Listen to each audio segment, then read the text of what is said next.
Hello, my name is Amy Sturkey. I'm a pediatric physical therapist. I'm here with Gray, and I am doing my series in which I interview people who are different from me. Gray has autism, and he has a perspective that I think is unique, and I've just already learned so much. Gray, let's just talk about autism and how it has affected your life. Can you tell me just how you think autism has affected your life?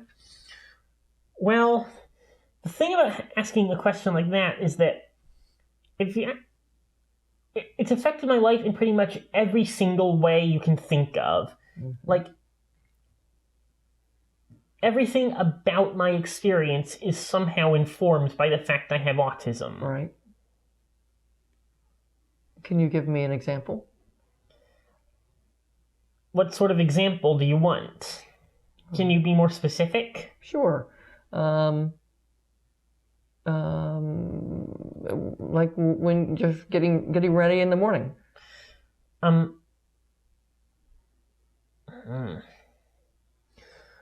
can choose a different one. Okay, that's actually a good one because Okay, great.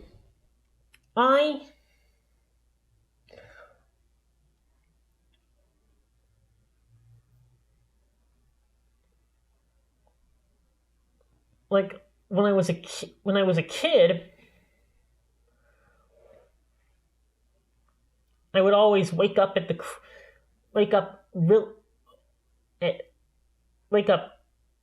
8:30 on the dot on Saturday mornings to watch cartoons. Got it.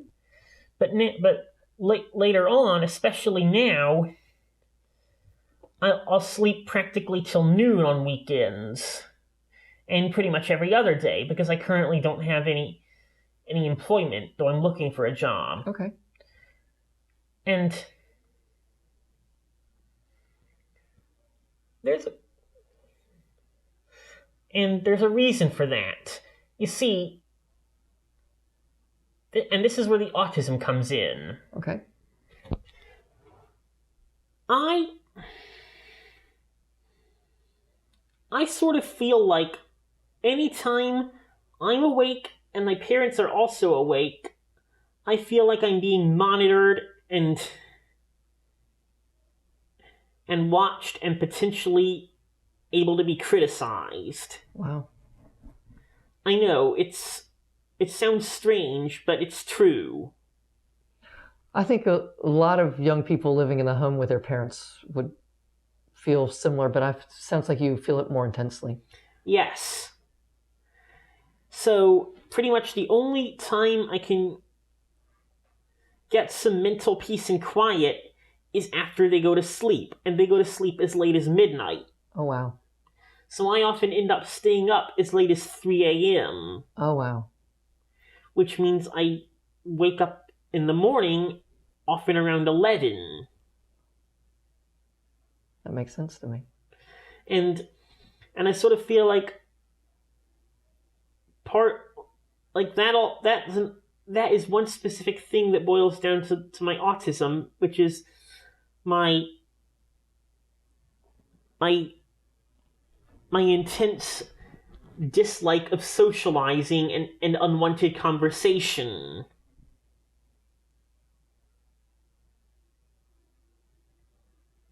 That makes sense to me. If it weren't for that, then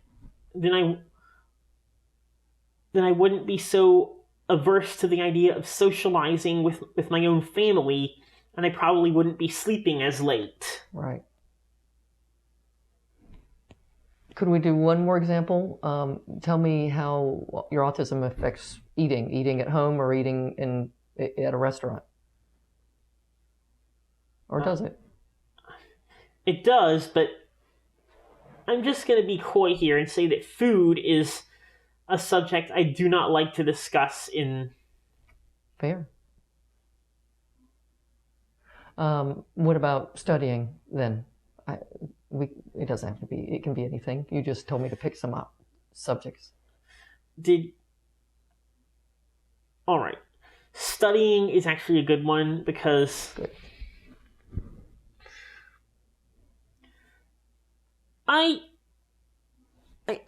Because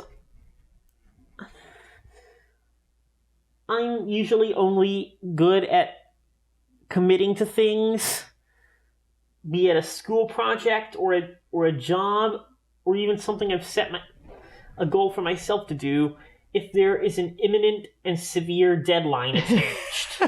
Yes. So, like, if I had a project in college, I'd only pick up the slack on it and start working immediately once it was obvious that it was due. Again, I would say a lot of people probably do that, but it sounds like you're saying you do that yet more intensely than most. Than Yes. Yeah. Fair. Tell me how autism has affected your family, you and your family. Well, the thing is, I can't speak for my parents. Right. I have noticed, however, that, and I really don't want to say this in their absence, for fear of misrepresenting them. Fair.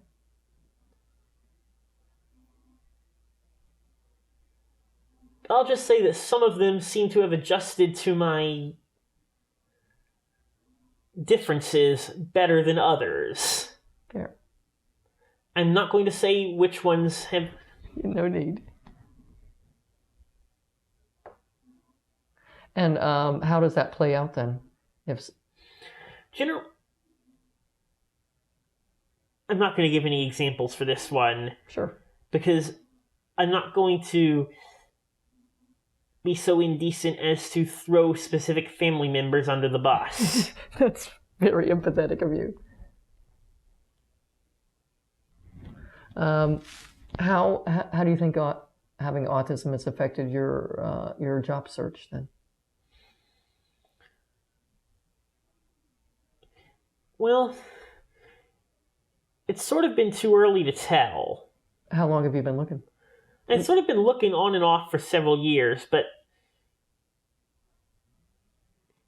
on the one hand, one of the longest lasting jobs I've had, not that it was a full-time job, none of them have been, was at the ECAC, Exceptional Children's Assistance Center.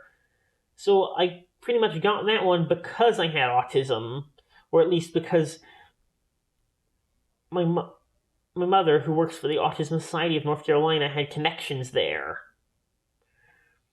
But on the other hand, it also makes it harder in some cases because there's a lot of stuff that comes naturally to employees in some positions that doesn't come naturally to me. Plus, my skill set is so freaking unique that it's hard to think of a job that actually matches it.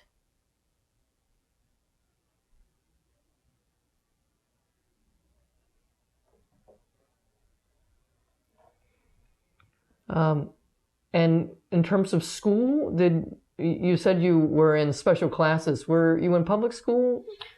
For the most part. The exception was in 7th grade. Uh-huh. The previous year was 6th grade, which was the first year I went to a school and stayed in the regular education rooms full-time without going to an autistic classroom. It didn't take very well. God, I was a menace back then.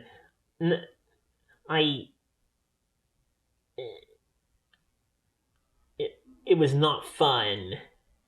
I think it was like being dropped in a deep pool and asked to swim. Oh, wow. So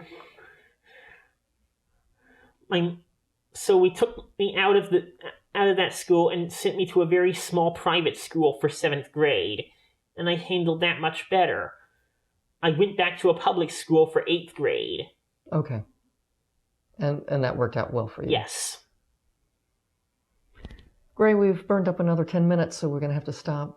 Thank you so much for sharing your life and your perspective. It means a lot to me to be able to hear the way you see life. Thank you so much. If you liked this video and would like to be notified by email when the next video comes out, click the subscribe button here and click the golden bell icon and ensure notifications are enabled on your account.